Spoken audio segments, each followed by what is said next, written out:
Holes, Chapter 8. A lot of people don't believe in curses. A lot of people don't believe in yellow spotted lizards either.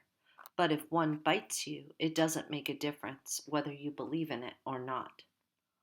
Actually, it is kind of odd that scientists named the lizard after its yellow spots.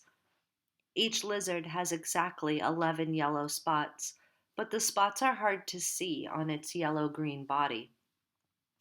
The lizard is from 6 to 10 inches long and has big red eyes. In truth, its eyes are yellow, and it's the skin around the eyes which is red, but everyone always speaks of its red eyes. It also has black teeth and a milky white tongue. Looking at one, you would have thought that it should have been named a red-eyed lizard, or a black-toothed lizard, or perhaps a white-tongued lizard. If you've ever been close enough to see the yellow spots, you are probably dead.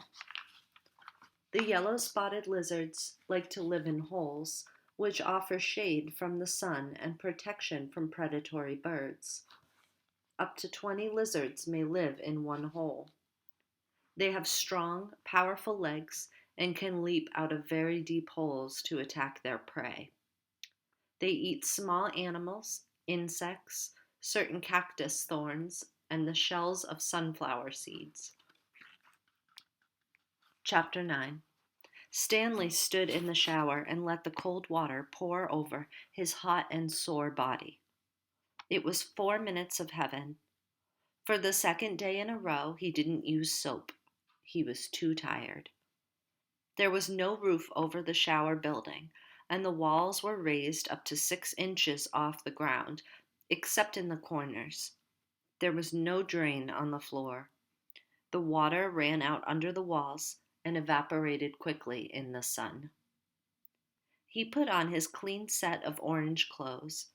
He returned to his tent, put his dirty clothes in his crate, got out his pen and box of stationery, and headed to the rec room. A sign on the door said Rec Room, WRECK. Nearly everything in the room was broken. The TV, the pinball machine, the furniture. Even the people looked broken, with their worn-out bodies sprawled over the various chairs and sofas. X-Ray and Armpit were playing pool. The surface of the table reminded Stanley of the surface of the lake. It was full of bumps and holes because so many people had carved their initials into the felt. There was a hole in the far wall, and an electric fan had been placed in front of it. Cheap air conditioning. At least the fan worked. As Stanley made his way across the room, he tripped over an outstretched leg. "Hey, watch it," said an orange lump on a chair. "You watch it," muttered Stanley, too tired to care.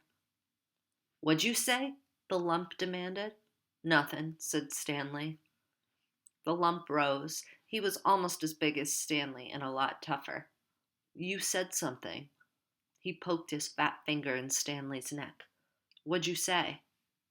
A crowd quickly formed around them. "Be cool," said X-Ray. He put his hand on Stanley's shoulder. "You don't want to mess with the caveman," he warned. "The caveman's cool," said Armpit. "I'm not looking for trouble," Stanley said. "I'm just tired, that's all." The lump grunted. X-Ray and Armpit led Stanley over to a couch. Squid slid over to make room as Stanley sat down. "Did you see the caveman back there?" X-Ray asked. "The caveman's one tough dude," said Squid, and he lightly punched Stanley's arm. Stanley leaned back against the torn vinyl upholstery.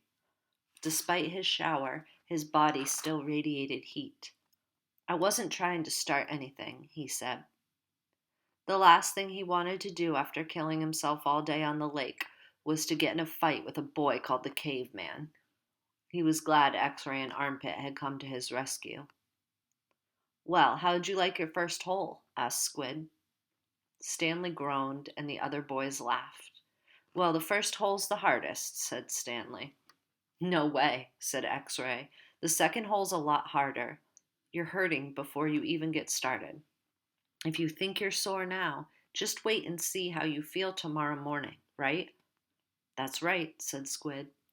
Plus the fun's gone, said X-Ray. The fun? Asked Stanley.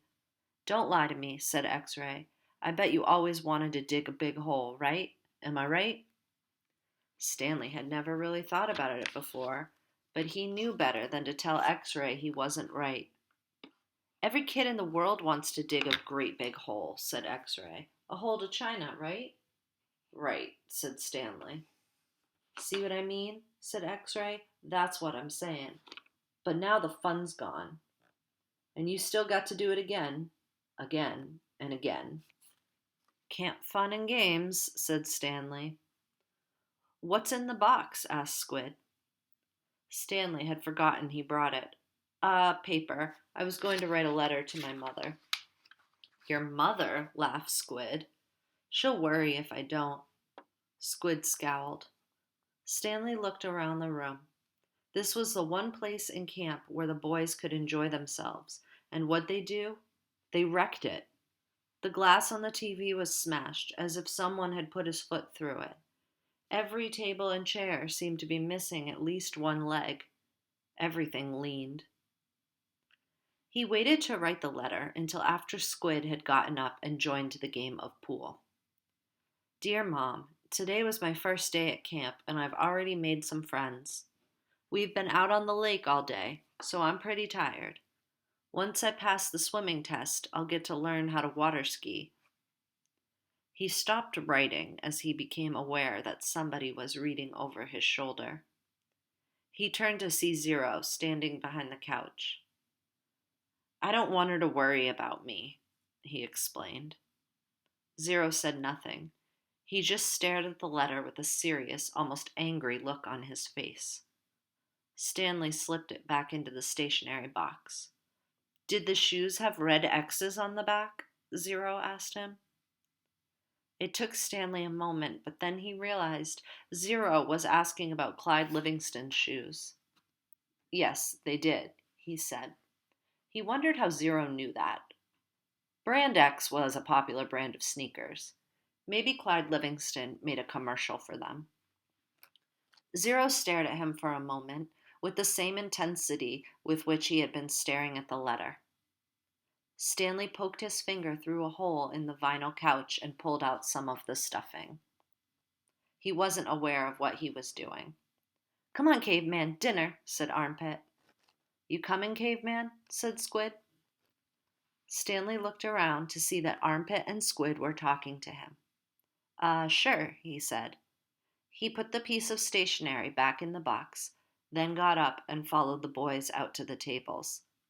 The lump wasn't the caveman. He was. He shrugged his left shoulder. It was better than Barf Bag.